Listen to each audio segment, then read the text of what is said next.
E aí, galera do Pode Crer, sejam bem-vindos a mais um episódio. Eu sou Maiara Macedo. Eu sou Natália Lopes, seja bem-vindo. E aquele lembrete que a gente dá sempre aqui no início, se inscreve no canal, ativa o sininho, que estamos rumo aos 300 mil inscritos no canal. Exatamente, também deixe seu comentário, siga a gente nas outras redes sociais, no Instagram e no TikTok, podecrer.ufc, pra você ficar por dentro das novidades. A gente posta muito corte legal pra você postar aí no seu Instagram, mandar pros seus amigos uma mensagem abençoada e curiosidades também sobre as pessoas que creem em Jesus, que eu tenho certeza que você vai gostar de saber. E nas plataformas de áudio também estamos lá pra você ouvir Pode Crer onde e quando quiser. É isso, nosso objetivo é levar a palavra de Deus a cada vez mais pessoas. Então você indica pro seu amigo, indica para um familiar, indica no grupo da igreja e assim a gente vai levando a palavra de Deus. Pois é, e hoje a gente agora vai apresentar o nosso convidado do dia. Eu acho que é a primeira vez que a gente tem um ator como convidado do Pode Crer, Nath. Ator talvez, já teve atriz, né? É, gente. Então hoje vamos receber aqui Felipe Simas. Olá, Seja tudo bem-vindo bem? ao Pode Crer. Muito obrigado. Estou muito animado de estar aqui e falar sobre aquilo que move a nossa existência, né? Obrigado pelo convite. A gente que agradece. Felipe, eu queria que você contasse no início, né? Como que você nasceu? Não foi num lar cristão? Como que era a religião ali na sua casa? Bom, é razoavelmente simples, assim, né? Eu nasci em um lar. Eu acho que todo brasileiro é um pouco católico, né? Se ele não é crente. Então, assim, tem um pouco de catolicismo na minha formação. Minha avó era muito católica. Mas a minha mãe, ela sempre nos ensinou a base da verdade, assim. Ela sempre falou, filhos, Deus é como você se relaciona com os outros e com o mundo, assim. E tem um pouco de evangelho nisso, né? Apesar de não levar o nome de Jesus, quando a gente se converte, a gente entende que a fé sem obras, ela é morta. E a obra é através de como você se relaciona com as pessoas ao seu redor. Então, eu sempre entendi que a verdade era o caminho. A verdade, assim, minha mãe, ela nunca me disse um versículo bíblico, mas ela falou que a mentira, um dia ela vem à tona, né? Isso é bíblico. Então, ela sempre nos ensinou em cima da verdade, dos relacionamentos. E meu pai, ele é mestre de capoeira. Então, a disciplina era esse contraponto. A minha mãe vinha com a verdade, né? Nos ensinava na base da verdade, das relações, e meu pai vinha com a disciplina, assim, se você quer algo, você tem que abrir mão de muita coisa para conquistar esse algo, que também é evangelho. Então, assim, apesar de não ter sido criado num lar cristão, eu acho que o terreno foi preparado para receber as sementes. Mas você realmente se converteu depois que você já estava casado, né, com a Mariana. A gente nem falou, né, mas o Felipe é casado com a Mariana, tem 3 filhos lindos demais. Muito obrigado. E eu gosto muito do testemunho de vocês sobre a fase difícil que vocês passaram ali antes da conversão, né? E foi esse processo difícil que deu esse start para vocês aceitarem Jesus, buscarem mais a Jesus? Então, a Mari, ela nasce num lar cristão, diferente de mim, né? E eu lembro que na época que eu jogava bola, quando eu a conheci, eu tinha um irmão, Dani Moser, que a gente é irmão até hoje, se fala sempre que a gente se precisa um do outro, né? Se suporta no sentido de dar suporte um ao outro. E eu lembro que ele era crentão na época, a gente jogava bola junto no Nova Iguaçu, e ele vinha com uns papos muito loucos sobre a beleza de Deus, a beleza da criação e tal. E eu olhava e falava, cara, esse cara é muito doido. Mas tinha algo nele diferente, assim. Ele, apesar de toda a dificuldade que ele passava, ele tinha um joelho que sempre precisava fazer fisioterapia. Então, sempre que ele enxergava que era uma boa possibilidade para ele entrar no time, algo acontecia com o joelho, ele tinha que voltar pro DM. Então, eu olhava para isso e falava, cara, ele tá sempre ali quase, e aí quando chega no quase, ele tem que dar um passo para trás, mas ele nunca murmurou, tava sempre alegre, feliz da vida, e eu falava, pô, se fosse eu, ia tá louco da vida, pé da vida, quebrando as coisas, com raiva e tal, questionando o porquê, e ele não. Ele sempre firme e forte.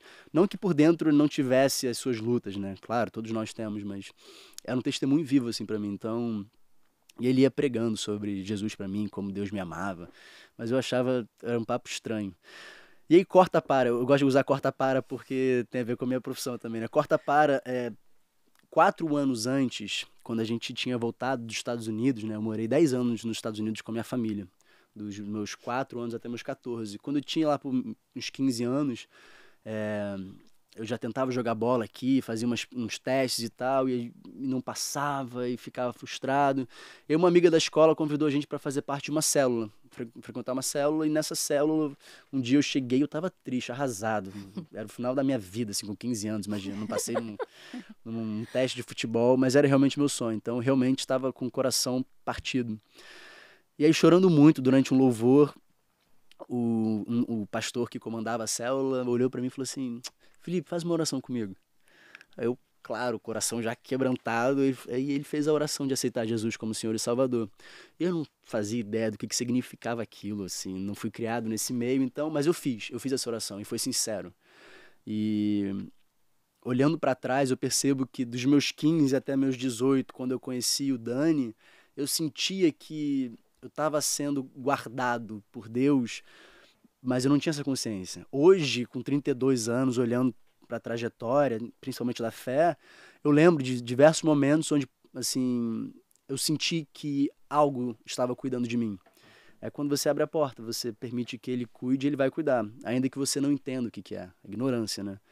E aí eu conheci o Dani foi pregando, foi conversando comigo e tal, aí eu comecei a ensaiar um espetáculo com a Mari, eu já estava junto com a Mari, comecei a ensaiar um espetáculo, e no dia da estreia do espetáculo, eu olhei para os meus pais e falei assim: gente, tô pendurando as minhas chuteiras com 18 anos, e os dois caíram em prantos na minha frente, falando: como assim, com 18 anos, você viveu a sua vida inteira para realizar esse sonho, agora você vai abrir mão?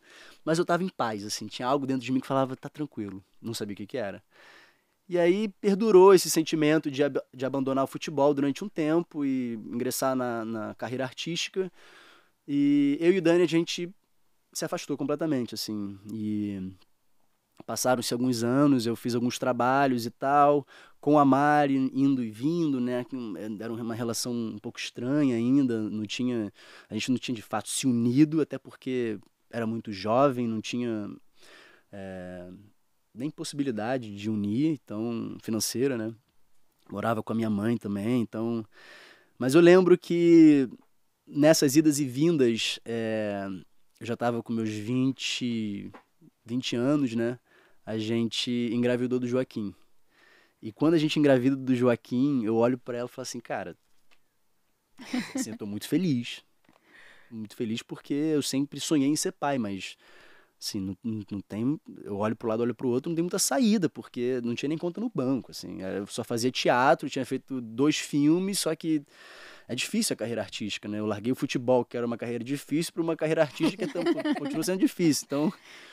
Mas quando o Joaquim nasceu, eu recebi um telefonema de um produtor de elenco da Globo, falando que eu tinha passado num teste para fazer Malhação. Quando você fez o Cobra. Quando eu fiz o Cobra. Então, o Joaquim, ele vem numa transformação completa da minha vida, porque eu e a Mari, a gente de fato se une, a gente vai morar com a minha mãe, eu passo para Malhação, e aí começo a trabalhar e começo a experimentar a vida como casado, só que com filho já. Então, apesar de toda a confusão que era, foi um momento muito importante para minha vida. Malhação é um dos trabalhos de maior expressão que eu fiz até hoje, assim. A gente estava falando até hoje, eu sou reconhecido como Cobra, eu passo na rua: ei, Cobra, tudo bem? É incrível, eu acho incrível. E foi muito intenso, assim, até pela pouca idade, eu tinha 21, 22 anos. E foi um momento muito difícil como casal, porque era muita coisa acontecendo ao mesmo tempo. E a gente estava comentando sobre, olhando para trás, eu sinto que eu estava num momento depressivo da minha vida, porque por fora estava tudo muito bom. Parecia que estava tudo maravilhoso, só que dentro existia uma crise existencial, assim, eu não entendia o porquê das coisas, e até mesmo a fama estava meio... Era quase opressivo para mim, eu não compreendia o porquê. E senti que o momento que eu estava passando interno estava refletindo na minha esposa, no meu filho, na minha mãe, nos meus irmãos. Eu lembro que o Rod é 1 ano só de diferença. É o Rodrigo Simas, que também é ator, tá, gente? Então, assim, o Rod, a gente viveu no mesmo quarto durante a vida inteira. Assim, beliche, um dormindo em cima do outro. Então a gente se conhece pelo olhar. Assim, o nosso corpo, ele se reconhece. E nesse ano que eu estava fazendo Malhação, eu lembro que ele me olhava e ele não conseguia ficar me encarando porque ele não me reconhecia.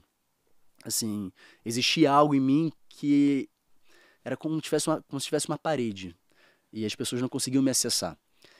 E aí, quando acabou a Malhação, eu tive 2 dias de folga que eu tinha passado pro teste para fazer Totalmente Demais. Que foi o Jonatas, que, cara, o Jonatas é a personagem mais iluminado que eu já dei vida, assim. E foi uma alegria mesmo. E nesses 2 dias que eu tive de folga, recesso, de férias, a gente foi pra casa. Meu irmão mais velho agora, o Bruno, ele tem casa em Tamonte.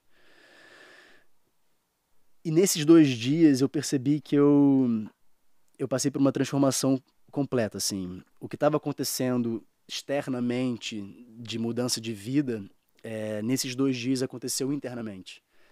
Eu tive um encontro com o Espírito Santo, assim, e passou a ser a busca mais constante até hoje que eu tenho. Desde aquele primeiro momento em que eu entendi que existia um Deus e que esse Deus me amava, apesar das minhas fraquezas, apesar dos meus questionamentos, apesar das minhas dores, apesar das minhas atitudes, ele me amava e estava disposto a me perdoar. Depois que eu entendi isso, assim, não tem como você viver por outra coisa a não ser isso, essa mensagem. Só que durante muito tempo eu deixei isso reservado no meu coração. E de uns tempos pra cá eu tenho querido, no sentido de desejar mesmo falar sobre, porque transformou a minha existência, assim. Eu era e depois dessa experiência que eu tive com o Espírito Santo, eu passei a ser outro. Foi um novo nascimento mesmo, Você assim. pode falar mais desse encontro, dessa experiência? Posso. Não foi religioso, não foi dentro de uma igreja, foi sozinho com Deus, assim. Foi como se fosse uma conscientização de que existe algo que está para além de você e que a partir de agora você não vive mais para si mesmo. É difícil colocar em palavras, porque é um mistério tão grande.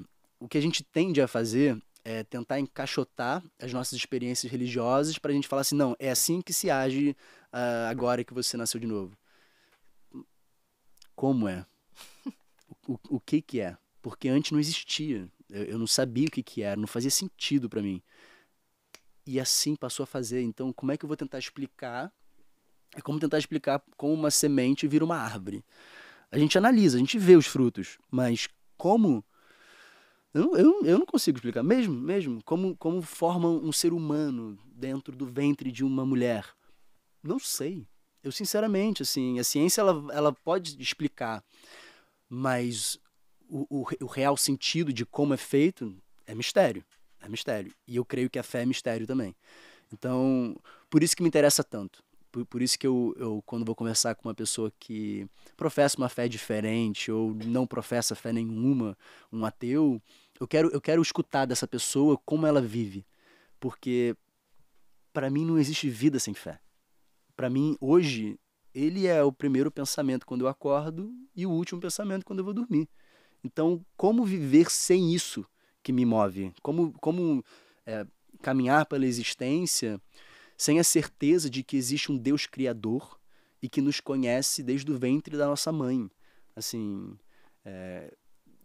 e aí eu fui buscar também na literatura um pouco daquilo que eu ansiava e não sabia nomear, que é o vazio da existência enquanto você não encontra o Deus, né? Dostoiévski vai dizer isso. E Tolstói também tem um livretinho que se chama Uma Confissão, que ele fala sobre o momento da conversão dele, um momento que ele entendeu que realmente existe um Deus para além da nossa vida. O meu medo hoje, e aí eu tenho que me converter diariamente, não mais do velho Felipe, mas do Felipe que quer encaixotar a fé. Quer falar assim, não, a fé é isso. Felipe, você tem que descer os muros para você enxergar a fé como ela realmente é. Você não pode explicar o que é fé através apenas da sua experiência. Existe toda uma existência da humanidade que buscou a mesma coisa que você busca. Então não levante uma bandeira apenas daquilo que você entende. Existe outra forma de ver a fé. Então, hoje, antes era Felipe se convertendo da velha natureza. Hoje, a velha natureza ela teima por... tem uma frase linda, acho que é Lutero que diz, né? Eu achava que depois do meu batismo eu seria uma nova natureza, mas descobri que a minha velha natureza sabe nadar. É maravilhoso isso, eu acho maravilhoso. Eu não sei se foi o Lutero que disse, mas eu levei isso pra minha vida, porque realmente O velho homem sabe, o né? velho homem, ele nada com força atrás, ó, com força tentando alcançar a gente. Mas eu já, assim, eu tenho a certeza daquilo que eu creio, mas essa certeza ela não pode ser uma ferramenta para eu me isolar do mundo. Então, é com essa certeza que eu tenho que me converter dessa certeza hoje. Não mais do velho homem. O velho homem eu entendi que era pecaminoso, que continua sendo, que tem que me converter dele, mas essa certeza não pode criar barreiras pro id. E que é onde eu estou vivendo hoje. Por isso, talvez, que eu queira falar sobre fé. Por isso, eu queira escutar sobre experiências diversas e entender que Deus está para além dos muros das igrejas. Que é difícil, Pois é. complexo. E esse seu encontro foi nessa viagem de 2 dias. Foi. E como que foi voltar? E o que mudou? O que você fez depois? Tudo. Mudou tudo. Ao ponto do meu irmão, Rodrigo, do Rod, me olhar e falar assim, caraca, fi, eu tô te olhando e parece que eu tô vendo meu irmão de 13 anos, de 12 anos. E isso pra mim foi a resposta de que algo aconteceu no nível de externalizar fisicamente, assim. Eu vejo fotos minhas durante esse ano caótico interno que eu passei e eu olho, eu fico quase com dó de mim mesmo. Só falo, cara, tinha algo muito profundo acontecendo consigo, né, comigo, mas afetava as pessoas ao meu redor. Então, quando eu fui liberto disso, eu pude respirar aliviado pela primeira vez. Eu falei assim, nossa, eu não preciso usar máscara, eu não preciso da aprovação de ninguém. É libertador, né? É libertador, porque por mais que eu tivesse um pai amoroso, uma mãe amorosa, que me ensinaram o caminho da verdade, o caminho da justiça, o respeito para com todos, ainda assim, esse amor que eu recebi era imperfeito. E quando você se depara com um amor perfeito, que ninguém pode te oferecer a não ser Deus, você fala, nossa, é esse amor que eu preciso. Eu preciso viver enraizado nesse amor. Eu já não dependo mais da aprovação e nem do amor mesmo das pessoas ao meu redor. Diante disso, eu quero apresentar esse amor. Mas nessa época você ainda não tinha tornado público a sua conversão, né? Mas a sua busca diária por Jesus já tinha começado, a leitura da Bíblia e tudo mais. Com força. E foi você que puxou a Mari para conhecer mais a Jesus? Então, a Mari fala que ela se converte de verdade quando eu tive esse encontro com Deus, assim, com o Espírito Santo, porque ela fala, eu fui criado na igreja, eu não sabia o que era o que você passou, assim, essa crise existencial de olhar e falar assim, nada faz sentido. Não, para mim sempre fez sentido, para mim sempre existiu Deus. Para mim, tudo bem, eu não era aquela crente, mas no momento que apertava, a pessoa que não é muito crente vira crente rapidinho, né? Ela falou, eu sabia exatamente a quem recorrer. Só que ela fala que ela escolheu caminhar com Jesus depois que ela viu essa transformação. Ela falou assim, nossa, eu acho que a minha fé, ela tá meio limitada. Eu acho que eu tenho que ir mais profundo. Foi quando a gente começou a juntos buscarem ao Senhor. E na época a gente não era casado, né, quando tudo isso aconteceu. E a gente se olhou e falou assim, eu acho que a gente tá precisando realmente, de fato, unir, assim. E aí a gente começou a entender o propósito do casamento. E aí só vai escalonando, né? Só vai crescendo. A missão só vai se tornando cada vez maior. E ao mesmo tempo cada vez mais leve, né? E isso é o mais louco com relação Jesus. Quando a gente pensa em todas as missões que a gente tem enquanto seres humanos, assim, a missão social, a missão paterna, a missão conjugal, a missão pastoral, a missão de serviço, assim, tudo isso, nossa, você fala assim, nossa, tô cansado só de pensar. E eu, ao contrário. Quanto mais você se coloca à disposição, mais leve se torna. Porque quando você foge de tudo isso, é quando você sente um peso. Você fala assim, cara, acho que eu tô fugindo do meu chamado. Acho que eu tô fugindo do meu chamado. De repente, quando você começa a fazer parte de todas as esferas para a qual você foi chamado, você fala, não, tá cansativo? É cansativo viver, mas eu tô no lugar que eu tenho que estar. E aí se torna leve. E aí vocês começaram a buscar a Jesus, vocês tiveram um encontro verdadeiro com Jesus. E isso vem à tona, né? Vem ao público que você, que é um ator global, com uma família famosa, você sentiu que as pessoas foram, eu não sei se preconceituosas, mas não sei, as pessoas tiveram alguma resistência ou mudaram com você? Eu não consegui perceber isso, assim. Sinceramente, eu passei 8 anos, 7 anos, na verdade, sem falar sobre a minha fé.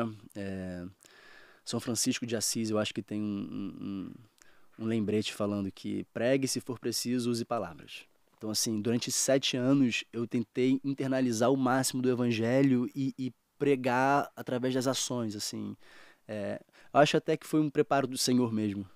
E conheci diversas pessoas e me relacionei profissionalmente com diversas pessoas nesse intuito, assim, de amar essas pessoas como eu fui amado e respeitar essas pessoas como o Senhor me respeita, assim, e servir essas pessoas como eu senti que eu fui servido pelos meus irmãos na igreja. E apresentar esse tipo de, não é religião, mas esse tipo de existência que Jesus nos propõe a viver sem precisar falar. E quando vem à tona, as pessoas começaram a se achegar, curiosas, para saber o que é, assim, como você se relaciona com esse Jesus do qual você fala, é pessoal, como é que você ora? Você fala com Deus, é isso? E ele te escuta? É, Ele responde?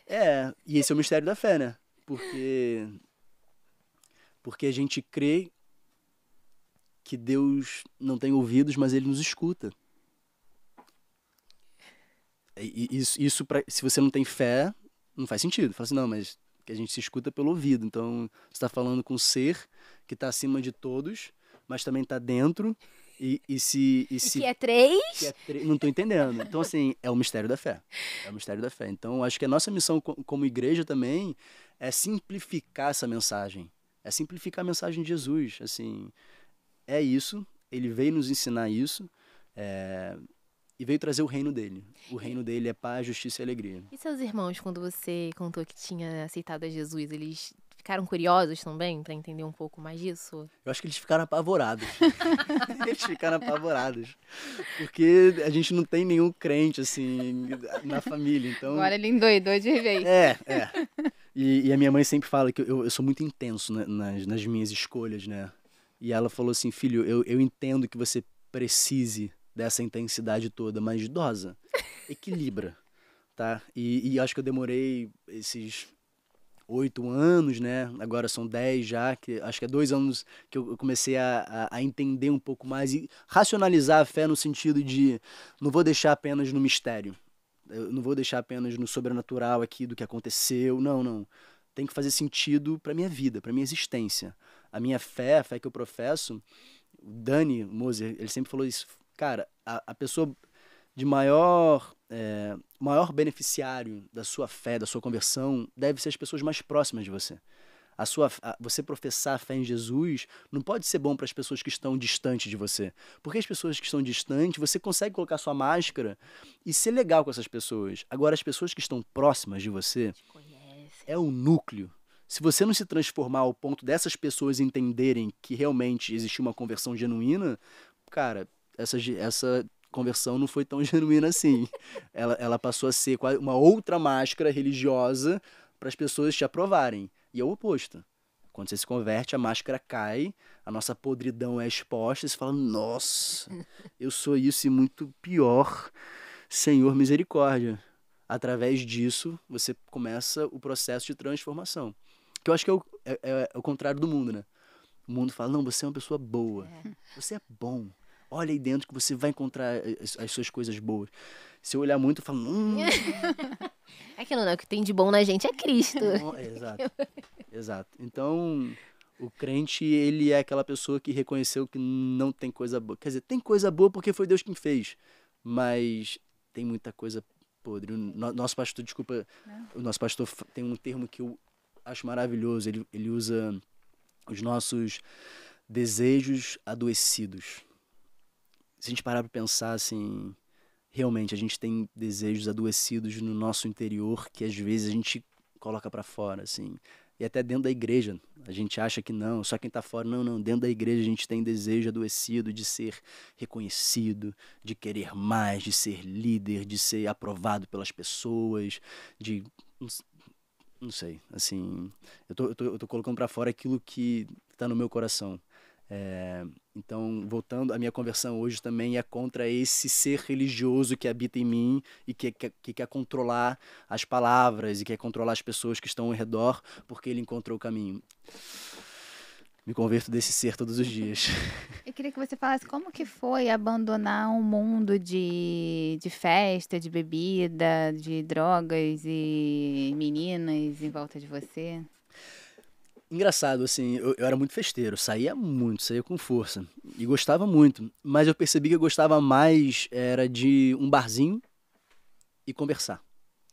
E que eu podia fazer isso sem ir pro bar. Então, assim, hoje as coisas que eu mais gosto de fazer, receber gente em casa, sentar na mesa, compartilhar o pão e falar sobre as histórias, assim. Tem alguns termos que eu gosto quando fala que evangelho é você comer caqui na mesa da cozinha. Que é coisa mais íntima do que isso? Comer caqui. Caqui é aquela coisa que fica todo lambuzado. Não tem como você comer bonitinho. Não, caqui é... Então, assim, você se deparar com essa analogia, pra mim, faz muito sentido. Porque o evangelho é intimidade.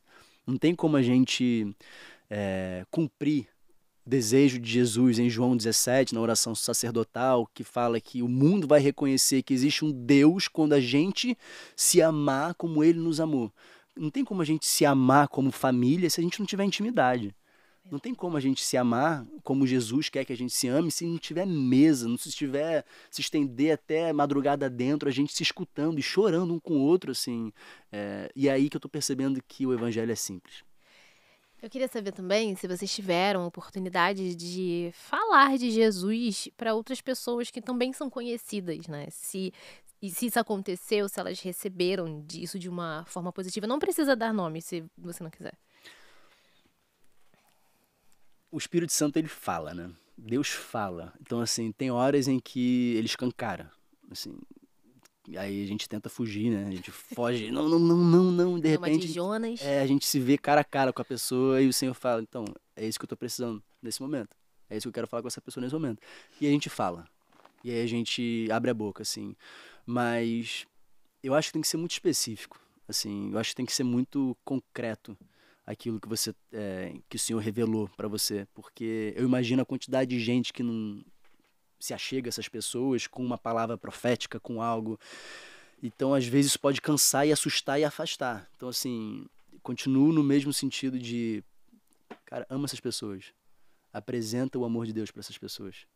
Apresenta o cuidado do Senhor, assim. Porque o amor de Deus, ele é tão perfeito que ele constrange, né? Ele não é um amor humano. Ele não é falho, como eu estava falando. Então, se você está em sintonia mesmo com Deus e tem a sua identidade tão enraizada nisso, que você espalha esse amor por onde você caminha, você não precisa de muitas palavras. Sinceramente, assim, óbvio. A sua vida é o testemunho. É óbvio que Deus, em certos momentos, você vai precisar falar para libertar, talvez, para direcionar, para encaminhar. Eu acho exortar. Então, assim, tudo isso faz parte da caminhada. Mas eu acho que não pode ser o cerne da caminhada. O cerne é o amor com o qual a gente foi amado, a gente passa a amar as pessoas ao nosso redor. Que é realmente Aí é um mistério. É sempre mistério, no final das contas é sempre mistério. Né? Eu queria que você falasse como que você conheceu a Mariana e também depois o que Deus mudou assim na relação de vocês ao passar dos anos. Maravilha. A Mari, a gente se conheceu através de um dos meus melhores amigos que namorava uma das melhores amigas dela. Hoje eles se separaram, tá cada um com uma família linda, e a gente permaneceu. Então, a primeira vez que eu conheci a Mari, ela morava em Niterói, e na época eu morava na Barra, e esse meu amigo falou assim, não, você tem que conhecer a Mari, cara, Mari, você vai amar a Mari e tal. Eu falei, não, e na época eu era da festa com força, Querendo né? amar agora. Eu falei, não quero namorar não, cara, não quero, deixa eu ficar na minha aqui, tô bem e tal. Ele, tá bom, mas vamos lá, conhece a Mari e tal. E aí, quando ele falou assim, ó, vamos lá buscar a Mari em Niterói. Isso era tipo 9h30 de uma sexta-feira da noite. Eu falei, cara, vai lá em Niterói buscar Você morava na Barra? na Barra. Eu tava na casa dele na época. Cara, pra quem não é do Rio, vocês não têm noção da distância que é da Barra pra Niterói. É Ó, longe. Dá uns 65 quilômetros da minha casa até onde ela morava, só pra vocês terem uma ideia. E aí ele falou, não, vamos lá, depois a gente sai. Eu falei, não, cara, não vamos em Niterói agora, vamos cruzar a ponte e tal. Ele falou, não, vamos. E aí a gente foi. E aí quando a Mari, a gente foi buscar a Mari em casa, e aí eu a vi descendo as escadas, assim, com um salto na mão, de chinelo. Cara, algo no meu coração falou assim, essa é a mulher da minha vida. E aí eu olhei, eu falei... E eu olhei pra frente do carro de novo e eu fiquei meditando nisso, assim, pensando, falando, não é possível. Não é possível que eu tenha uma certeza de que essa é a mulher da minha vida, assim, do nada. Não faz sentido, calma, né? Só que, intenso como sou, cheguei em casa e falei assim, mãe, depois da gente sair, dançamos e tal, ficamos até 5 horas da manhã conversando. Já deu pra ter a certeza, Já né? já deu pra ter certeza. Então, assim, aí cheguei em casa na manhã seguinte e falei assim, mãe, eu conheci a mulher da minha vida. Era meu filho. Vai O com equilíbrio, calma, cadê o vai equilíbrio? com calma, você tem 18 anos, não é assim. Eu falei, não, mãe, eu conheci a mulher da minha vida, a mãe dos meus filhos. Ela, tá bom, Felipe, tá bom. E aí, queria eu que fosse e foram felizes para sempre. Não foi. A gente passou por muitas, assim, pedras no caminho e porque a gente não é ensinado, né, a nos relacionarmos. Depois que a gente tem o Joaquim, a gente se casa mesmo, se une, para tudo a gente aprende, assim, para tudo a gente faz um curso, mas para casar não. Para casar bota as duas pessoas aí dentro dessa casa e elas vão se virar. Não é assim. E aí eu lembro que na época a gente fez o curso Casados para Sempre, que mudou completamente a nossa forma de enxergar o casamento. Como missão, sabe? E esse curso ele entrega ferramentas para você colocar em prática nos momentos difíceis. Todo casamento vai passar por alguma crise, vai passar por alguma dificuldade. Mas se você não tem a visão clara do que é o objetivo de vida de vocês, nessa crise vocês ficam pelo caminho. Então esse curso oferece ferramentas de perdão, de diálogo, de papéis, sexualidade dentro do casamento, assim, como é que vocês... o que é a vida sexual para a mulher, para o homem. Então, para a gente ter uma visão clara do que é para cada um, para a gente aproveitar ao máximo, porque eu acho que esse é o desejo do Senhor. O Senhor não quer que a gente se case apenas por se casar. Não. Ele quer que a gente desfrute o melhor dentro dessa união. Isso é possível se tem uma visão clara do que significa ser casado. Eu acho muito bonita uma declaração que a Mariana deu falando que nessa época que vocês tiveram os problemas de vocês, né? Que tudo pra vocês a solução era a separação. Vocês pensavam logo, então vamos separar, e tudo vocês pensavam na separação, mas que depois que vocês se converteram de verdade, né, passaram a viver à luz da Bíblia, ela falou que hoje nem se o Felipe quiser separar, eu separo. Não, o Felipe não quer separar, não é mais.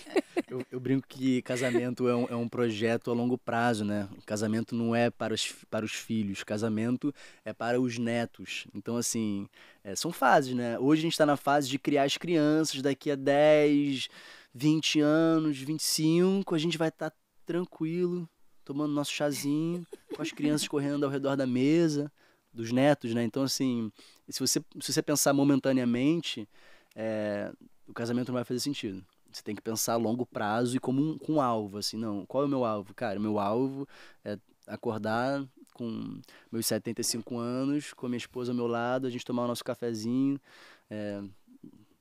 Gostaria muito que fosse na nossa casa de serra, com os nossos netos ao redor da mesa. Então, Eu queria saber como foi também pra vocês, depois que vocês tiveram o Joaquim num momento completamente diferente do que vocês vivem hoje. O Joaquim é o primogênito, né? Depois vocês tiveram a Maria, que eu falei que é a coisa mais linda do mundo, né? E como foi quando ela engravidou da Maria? Vocês queriam ou foi um pouco de medo? Teve algum pouco de trauma de como foi na gravidez do Joaquim ou não? eu acho que a Maria veio também para nos conectar mais ainda, sabe? O Joaquim, o primogênito, eu acho que todo primogênito sofre porque os pais não sabem. Porque a primeira Os pais estão experimentando. Então, assim, eu sou caçula também, eu sou o mais novo de 3, que nem o Vicente. Então, assim, esses dias eu preguei lá na igreja falando sobre isso, Dia dos Pais, inclusive. Falei, eu sou um pai pro Joaquim diferente do que eu sou pra Maria e diferente do que eu sou pro Vicente, assim. E isso reflete na personalidade de cada um deles.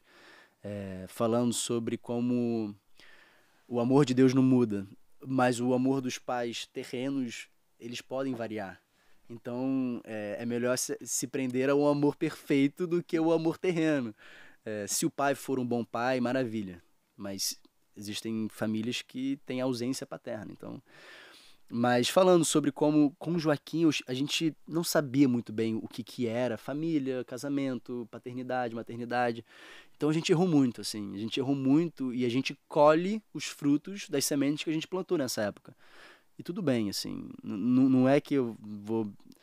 Eu sofro, me arrependo, mas tenho a possibilidade ainda de plantar novas sementes. Então, enquanto a gente vai colhendo os frutos um pouco amargos daquilo que a gente mesmo plantou, a gente vai colhendo, vai plantando outras sementes. Com a Maria, a mesma coisa, assim, mas só que a gente estava um pouco mais preparado, estava um pouco mais leve, mais alegre, as coisas não eram tão importantes, a gente escolhia as nossas guerras, assim. Com o Joaquim não, Joaquim a gente era muito rígido, assim, não, tem que fazer isso, tem que fazer aquilo para uma criança de 2 anos, 3 anos, assim. Ai, dó do meu E filho. com o Vicente? Com o Vicente é uma alegria, assim, tá tudo bem, o Vicente tá aqui, se ele derramar água aqui, a água cair, ele vai olhar e fala assim, tudo bem, né? Tudo bem. É só secar. É só secar, mas no fundo é só secar, no fundo é só secar, então assim, é tão mais simples viver assim, né? Queria eu que tivesse essa cabeça com o Joaquim lá no início. Mas quantos anos eles estão hoje? 11, 8 e 5. 3 anos certinho de diferença. Ai, gente, eles são lindos. São uma graça. Né? E eu acho muito lindo também quando você posta ele com as primas, né? A Nelly e Madalena também. São família, assim... Ai, eu acho lindo, família grande, quando você se ama. une, né? A gente ama quando tem casa cheia, Natal, Páscoa, a gente consegue reunir todo mundo, é uma maravilha. Queria que você falasse também o que a paternidade mudou na sua vida. Você foi pai muito cedo, né? 21. E como que você cresceu como pai ao longo desses anos? Eu acho que eu cresci nessa conexão que eu aprendi a ter com Deus Pai. Assim, quanto mais próximo de Deus eu fico, mais eu consigo passar para os meus filhos o caráter de Deus. Quanto mais distante, mais o velho homem Felipe se apresenta para os filhos. E o velho homem, ele teima em ressurgir, como eu falei, dar abraçadas e cativar a gente, né? Mas tem sido simples. Tem sido simples, assim. Eu penso que a gente elabora muito sobre todos os temas, onde Deus simplifica as coisas, assim. Na ausência de saber o que fazer, ama. Ama. Felipe, eu queria falar um pouco também sobre a sua profissão, porque é uma profissão... A gente estava conversando também, né? Você trouxe uma reflexão muito interessante sobre o olhar que a maioria dos cristãos tem sobre trabalhar no meio artístico. Não precisa nem ser na televisão especificamente, mas, por exemplo, no teatro, enfim. E queria que você trouxesse que você falasse aqui também exatamente o que você falou pra gente no off, né? Que eu achei muito interessante e muito importante de ser compartilhado. E eu reforço, né? Que a gente já entrevistou aqui alguns outros cantores, alguns outros artistas que falaram, né? Da importância de ter Jesus, de ter alguém falando de Jesus na arte. Por muito tempo, por esse pensamento, eu pensei em abandonar, assim. Nesses meus primeiros anos de conversão, eu olhava e a crise que eu sentia da existência, do existencialismo, assim, eu passei a ter com relação à minha fé. Falando, mas eu tô no lugar errado. Tô no lugar errado, não devia estar aqui. Muito por aquilo que eu consumia. Tanto das igrejas, o que eu escutava, da guerra contra a cultura... E eu me julgava muito. E aí um amigo meu um dia chegou pra mim e falou assim: Fih, tu tem 3 filhos, cara. Isso aqui é, antes de mais nada, um sustento pra tua família. Então sai dessa onda aí de, por que que eu estou fazendo isso? E entende que isso é o sustento da tua casa. Quando eu passei a olhar por esse viés, eu falei assim, é verdade. O Senhor abriu uma porta para eu sustentar a família que Ele me deu. Então, assim, caiu por terra um pouco toda essa elaboração que eu tinha com relação à guerra contra a cultura. Daí eu comecei a analisar, eu falei assim, mas tem tanta gente boa ali dentro, tem tanta gente legal ali dentro que eu gosto de conversar, que eu gosto de dialogar. Por que que eu vou ser influenciado por lideranças, claro, mas pessoas que não sabem da minha conduta, não sabem como eu sou com a minha esposa, não sabem como eu sou o profissional que eu sou. E o próprio Paulo vai dizer, né, assim, tudo que vocês vierem a fazer, faça como se fosse para o Senhor. Então tá, vou começar a exercer a minha profissão como se fosse para Deus. E eu passei a amar a profissão que Deus me deu, assim. Eu creio que Ele me deu um talento, sinceramente. Eu não tô querendo ser arrogante aqui, porque se eu acreditasse que Ele não tivesse me dado, eu seria a primeira pessoa a fugir. Falar assim, não tem por que eu estar aqui. E a minha mãe também seria a primeira a falar assim, filho, esquece, tá? Mas não, ela me apoiou. Então, assim, o que eu vou fazer com o talento que Ele me deu, aí é responsabilidade minha. E assim como a fé. Então, assim, se Ele te deu um dom, se Ele te deu um talento, o que você faz com esse talento é responsabilidade sua. Então eu pensei, eu falei, talvez eu esteja querendo enterrar algo que Ele tenha me dado. Então, se a nossa igreja, como um todo agora, como movimento cristão mesmo, evangélico, né, não entender que a arte faz, a arte é um caminho para expressar a beleza de Deus, assim, da criação. Quando todo trabalho que eu vou fazer, eu analiso a personagem, né? E falo, tá, essa personagem é uma criação de Deus. Se ela é uma criação de Deus, deixa eu olhar agora como ator profissional para ela como Deus a vê, como Deus a enxerga. E aí eu consigo me conectar com essa personagem, por pior que ela seja. Eu já fiz assassino, já fiz, assim, coisas difíceis, mas se Deus ama essas pessoas, quem sou eu para julgar? Então, isso me conecta muito com a minha profissão. E eu acho importante o movimento evangélico compreender isso também. E incentivar, acima de tudo. Assim, incentivar os jovens que estão na igreja e sentem esse desejo e essa missão, esse chamado no coração, que isso não seja submerso através da liderança que, como eu falei, constrói muros. O evangelho está para além das igrejas. O evangelho é vida. A gente caminha por onde a gente caminha, a gente vai deixando os resquícios do reino. Então, assim, é fácil a gente ser crente dentro da igreja. Difícil é ser crente no mundo. Difícil é você ir. Difícil é você dialogar com pessoas que pensam completamente diferente de vocês, da gente, né? E nosso sangue não esquentar. Então, assim, quando a pessoa quer ter razão, ama essa pessoa também, porque Deus a ama. Fala, não, Senhor, mas essa pessoa não. Essa pessoa não está merecendo o meu amor. Mas, meu filho, você merece o meu amor? Se a gente parar pra pensar, será que a gente merece o amor? Ninguém merece. Então por que a gente vai escolher quem a gente vai amar? Por que a gente vai escolher os lugares onde a gente vai adentrar? Para mim não faz sentido hoje, mas durante muito tempo foi uma crise. Foi uma crise porque eu não tinha isso claro na minha mente. Você falou que acorda pensando em Jesus, dorme pensando em Jesus. Como que é esse seu dia a dia? Você consegue ler a Bíblia todo dia? O que você faz na sua comunidade de fé, nos grupos, pequenos grupos? Como que é toda essa sua questão? A gente faz parte hoje de uma comunidade pequena, assim, uma casa, literalmente, na Barra da Tijuca, a comunidade presbiteriana da Barra da Tijuca. E eu lembro quando a gente voltou dos Estados Unidos, eu liguei para o nosso pastor, né? Pastor Davi, e falei, pastor, preciso conversar com você e tal.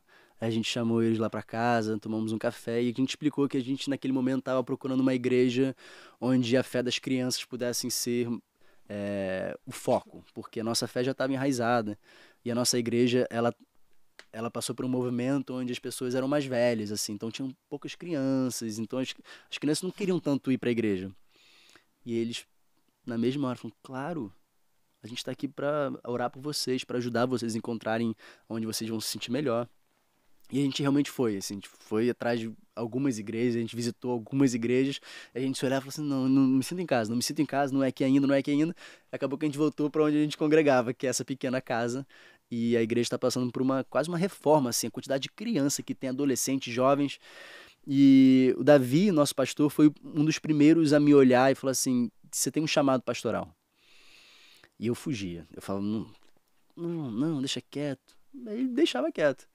E aí quando a gente volta dos Estados Unidos, eu passei um ano sabático com as crianças e a Mari nos Estados Unidos. Quando a gente volta e faz essa reunião com ele, a gente começa a dialogar e ele me olha e fala assim, Fih, eu acho que tá chegando o seu momento, assim.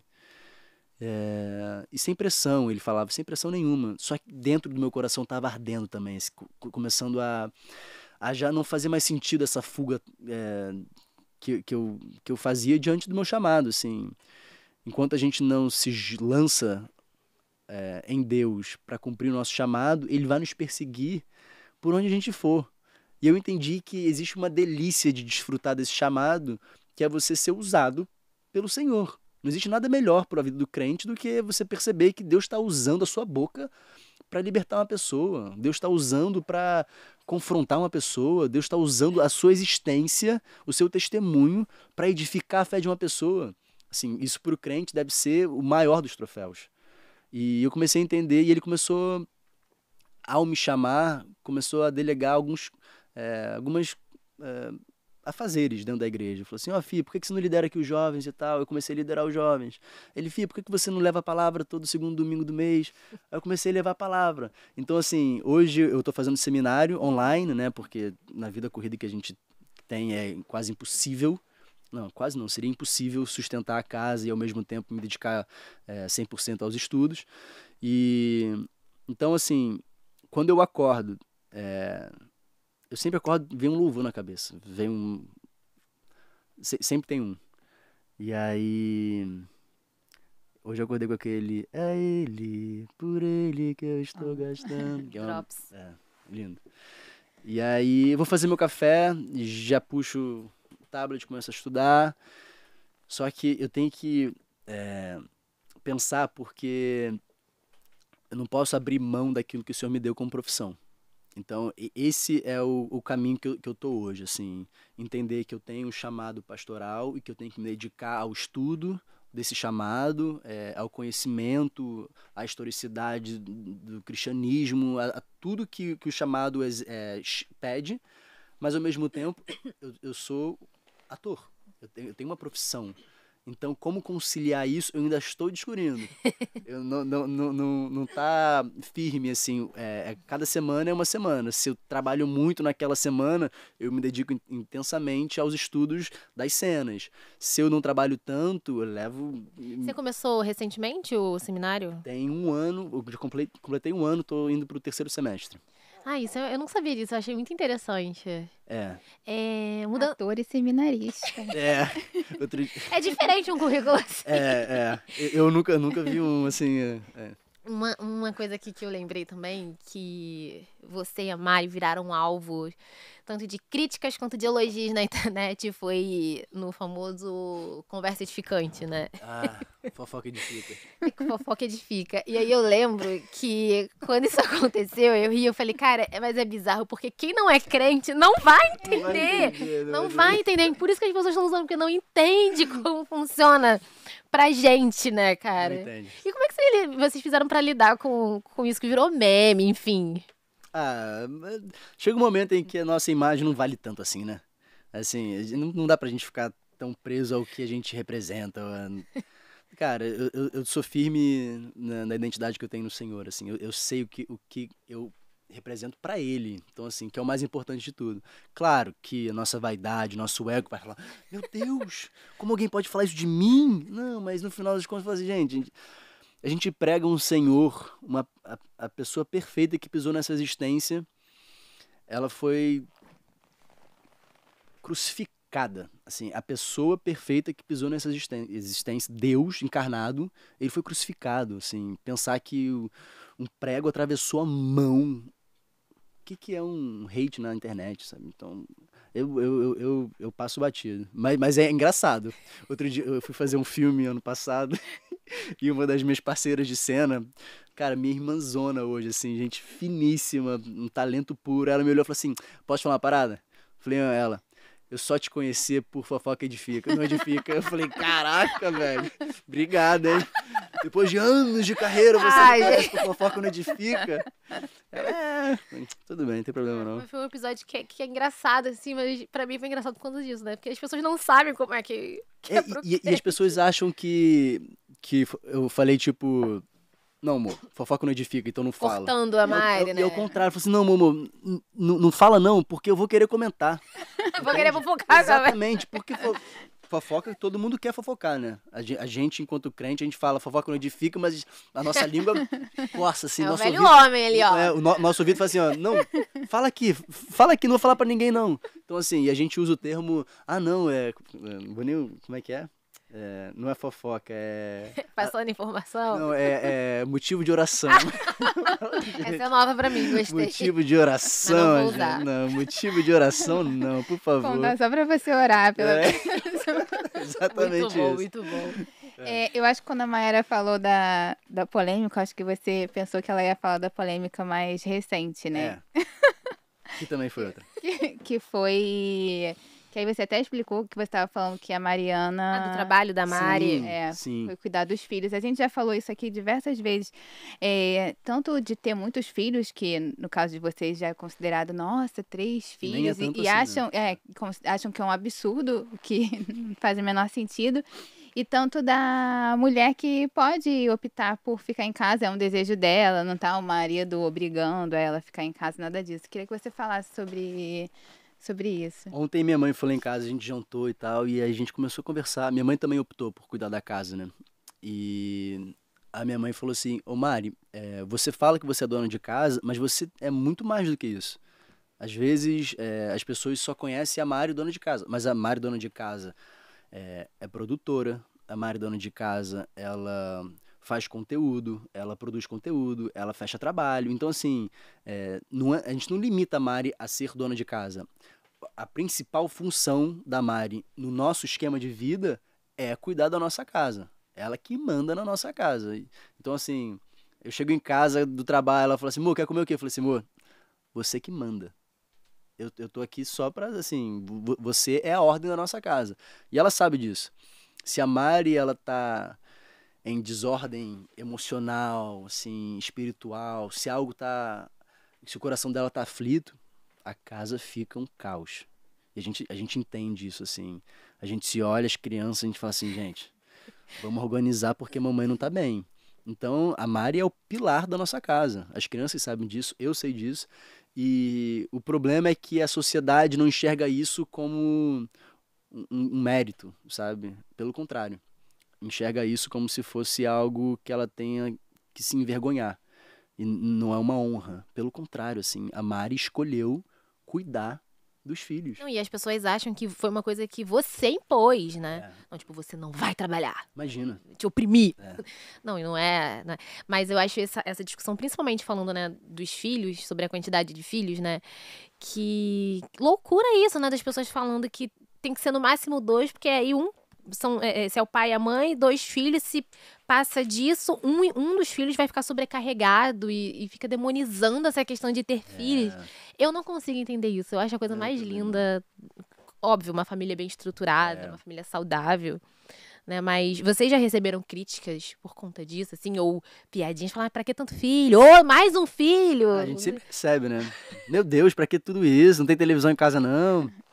Mas a gente conversa muito, assim. Inclusive, até a gente pensou em ter mais. A gente se olhou e falou assim... É porque tem algo tão lindo, cada filho é tão diferente um do outro, que eu olho pra Mari e falo assim, amor, como é que seria mais um? Vamos testar. Quem seria esse mais um que chegaria, sabe? Mas eu acho que a gente fechou a fábrica, assim. A não ser que o Senhor realmente se revele e falou assim... Tenham mais um. Aí a gente vai ter com muita alegria, mas acho que a princípio não. Vocês são bem novos, né, também. Tem tempo. Como é que vocês fazem, assim, vocês não tiveram pelo que você contou, né, vocês não tiveram um tempo, assim, pra curtirem o casamento. E como é que vocês fazem hoje, que vocês têm 3 crianças, criança, né, ou seja, demanda muita atenção. Como é que vocês fazem? Quais são as táticas de vocês pra vocês se curtirem? Então, esse é um dos motivos pelo qual a gente não pensa em mais um, assim, porque a gente não teve o pré-casamento, onde a gente viajou e conheceu os lugares, não. A gente já foi viajar segurando, dando mamar, tudo torto, falou assim, muito legal, vambora. Vamos voltar pro hotel, descansar. Mas a gente consegue, assim, não é algo difícil pra gente também não, porque a gente tem uma rede de apoio, minha mãe, minha sogra, então assim, as pessoas conseguem controlar os nossos filhos com muito amor. Minha mãe fala, nossa, os filhos de vocês são muito educados, a gente pode levar a qualquer lugar, qualquer restaurante, não tem problema nenhum e tal, então é exaustivo? É exaustivo educar, é exaustivo, é o tempo todo, não tem folga, né? É o tempo todo. Então, aí você acha que você vai dormir bem, de repente a criança tá... Não sei se vocês viram o vídeo que a Mari fez esses dias, eu dormindo, assim, quase caindo da cama, o Vicente tá atrás de mim, mas assim, tá quase dentro das minhas costas, assim. Falei, gente, o que tá acontecendo aqui? A Mari fala, Vicente, por que você tá pulando pra nossa cama? E fala, é porque o papai é quentinho. Aí ele fica agarrado. Aí você nem liga também, fala, então fica Eu amo, mas cansa. Que você não descansa relaxado, você descansa assim, né? Você acorda todo quebrado. Todo. Não passei por isso ainda, mas a Natália também tem lugar de fala. A Natália hoje, inclusive, tava falando que o Gabriel acordou. Ele tá com essa corda de madrugada e quer vir pra nossa cama. E aí dorme na hora, ele já chega deitando e... Mas não é isso. Assim, quando a gente para pra pensar, imagina se a gente fosse criança e tivesse a possibilidade de acordar e deitar no meio do seu pai e da sua mãe, assim. Que nem o Cristo Redentor, né? Porque também tem isso, a criança. Não dorme assim, né? Felipe, eu queria também saber dos seus planos pro futuro, né? Os planos profissionais e os planos no reino também. O que você quer fazer para o reino futuramente? Então, como eu estava falando sobre a arte, eu acho que a gente vive um momento muito interessante de consumo de arte cristã, tanto no teatro, tanto no cinema, quanto seriado, assim. Eu acho que o The Chosen abriu uma possibilidade gigante pra gente. E eu tenho alguns projetos já, assim, que falam sobre o Evangelho, que são projetos que eu acredito que podem refletir a glória de Deus, a presença de Deus através das personagens. E tô pensando em apresentar, assim, começando a conversar, a achar produtoras, a achar gente que deseje também falar sobre isso, sabe? Porque eu acho que a arte é um caminho muito frutífero para a fé, mesmo. Eu não sei se vocês assistiram This Is Us. Uhum. É isso. A gente falou uma vez, né, que This Is Us não é uma série cristã, mas assim, fala muito. Por que não? Não, vou melhorar. Não é uma série gospel, que tem um título gospel, perfeito, né? Mas ela é muito cristã. Aquela série, eu chorava todo episódio. Não dá. Eu choro mais em This Is Us do que The Chosen. Como é que pode? Então, assim, o meu anseio hoje enquanto artista é viver projetos como aquele, sabe? De cristianismo puro e simples, assim. Quando eu falei This Is Us, o seu corpo, ele falou, eu fiquei assim, porque isso, eu acho que é isso, assim, a arte tem esse poder. A arte tem o poder de tocar a nossa essência com uma simplicidade, assim. Eu sempre falo de uma cena que eu caí em pranto. Eu tava rodando um filme lá no Pará. E o Pará não é São Paulo, né? Então eu não conseguia bater e voltar. Então eu fiquei longe. 40 dias longe da família, assim, desesperado. E aí eu devorando esses Us lá. E tem uma cena em que a filha, acho que tá na meia idade ali, com seus 12 anos. E aí o pai tá deixando ela na escola. Aí ela salta do carro assim, aí fecha a porta e fica olhando através do vidro pro pai, né? E aí ele olha pra ela e fala assim, oi, meu amorzinho, fala, o que houve? Aí ela, pai, quando eu crescer eu posso casar com o senhor? Cara, quando ela falou isso, eu com saudade da minha maricota, eu comecei a chorar, porque eu entendi que ela tava falando, eu quero muito o relacionamento que você tem com a minha mãe. Então, isso é cristianismo, assim, esse conceito de entender o que é a família. O pai que se doa até o extremo. Tudo, né? Os desentendimentos, a dinâmica. Cara, fala de adoção. O primeiro episódio você já chora. Assim, essa série é perfeita. Assista This Is Us, gente. Sério, é linda, linda, então, linda. Assim, linda. O meu pensamento enquanto artista é começar a pensar em produções como essa e apresentar também possibilidades. Aqui no Pleno a gente até tem, né? Toda semana a dica de filme, a Monique faz. E são filmes que não têm o título gospel, mas são filmes que têm algum recado que passa pra galera, né? Que querendo ou não, tem alguma coisa da Bíblia, de Jesus, desses valores, né? Então aí fica pra você também, tá? Você quer dica do que assistir, confira na dica de filme do Pleno News. Legal. Eu acho que é isso. Ai, olha, o papo tá ótimo. Mas, antes da gente terminar, a gente faz um ping-pong, tá? Rapidinho. Seu personagem favorito da Bíblia sem ser Jesus? Eita. Eu ia falar, quando você falou personagem, desculpa o ping-pong, mas quando você falou personagem, eu ia falar Jonatas. Mas Jonatas realmente é um personagem muito interessante. Mas eu não acho que seria o...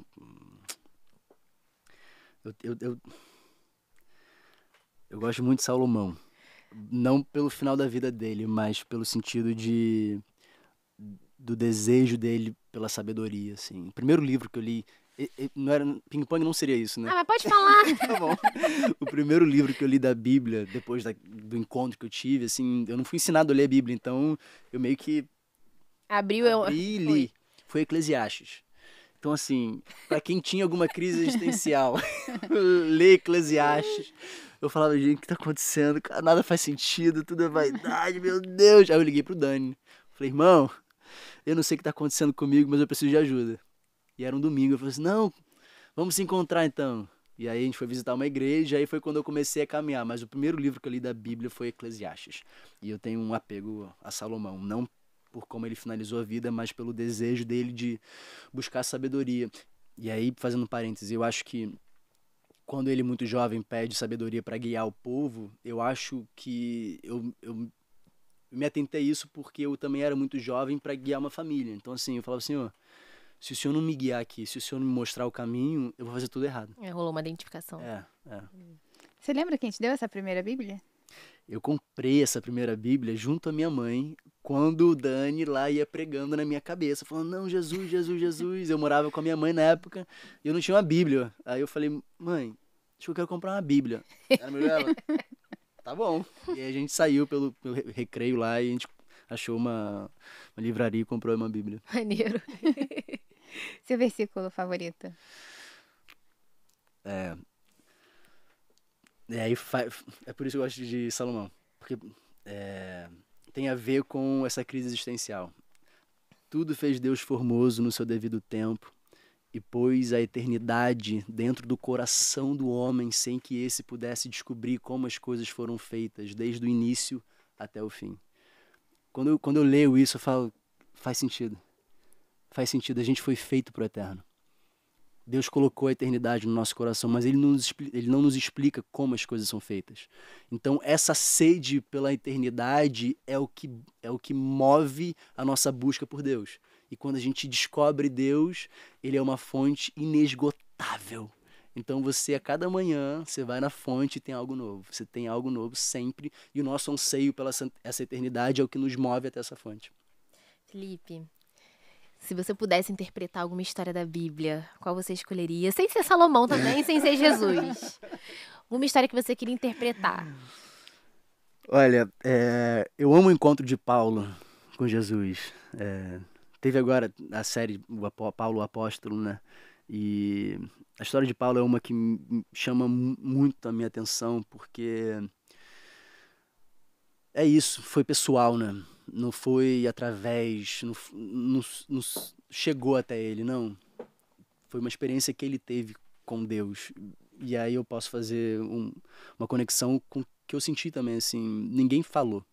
Ninguém chegou e falou assim, é isso. Não, eu vivi isso, eu experimentei isso no meu coração.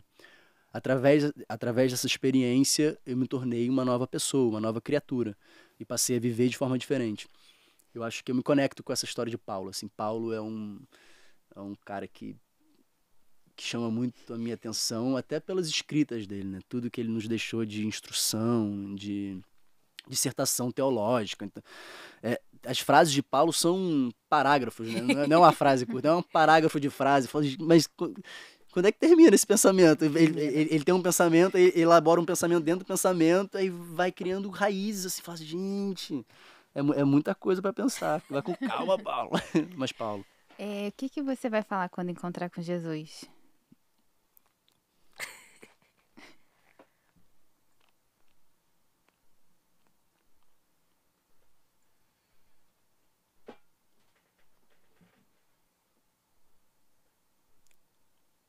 Não acho que tem palavra. Não acho que nenhuma palavra é capaz de...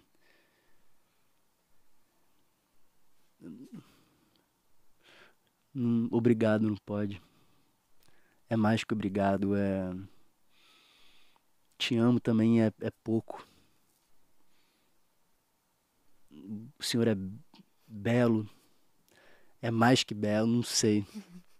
Não sei, acho que não tem palavra pra... Eu acho que a gente não vai ter palavra. Quando a gente... Vai ser um suspense, né? Vai ser um... Acho que o silêncio às vezes é mais profundo que qualquer coisa que a gente tente elaborar. Todo mundo fica sem palavras, né, com essa pergunta. Porque... Eu nunca me fiz essa pergunta, viu? Essa pergunta, ela é profunda. Vou levar pra análise. Felipe, muito obrigada pela sua participação aqui no Pode Crer. A gente ficou muito feliz com o seu testemunho. Que Jesus continue te usando no meio artístico. Que através de você, os cristãos possam também ter uns olhos mais amigáveis para a arte. Deus abençoe sua família também. Mariana, estamos te esperando aqui. Estamos doidas para ouvir seu testemunho também. Eu acho que é muito bonito ver esse brilho no olhar, que parece que você está encontrando o Senhor agora, sabe? Não que tem 10 anos. Então, que Ele continue assim, te abençoando e cuidando da sua família. Amém. Muito feliz com esse convite. Eu espero que nosso papo chegue também aos corações das pessoas que nos escutam e que estão passando por alguma crise também, né? Eu acho que você ser crente não isenta a gente de passar por dificuldade. Pelo contrário, né? A diferença é que a gente sabe que existe uma mão que nos tira da água. Então, você que está passando por alguma crise existencial, até mesmo de fé, tenha certeza de que Deus está contigo, que Ele é o seu Pai amoroso, cuidadoso e que o Espírito Santo é o nosso conselheiro e consolador. Amém. Amém. Um beijo pra todo mundo que assistiu esse episódio. Deixa aqui nos comentários o que você achou e quem você quer ver aqui no Pode Crer, porque a gente tá de olho em tudo. Tchau, tchau. Até o próximo episódio. Tchau, tchau.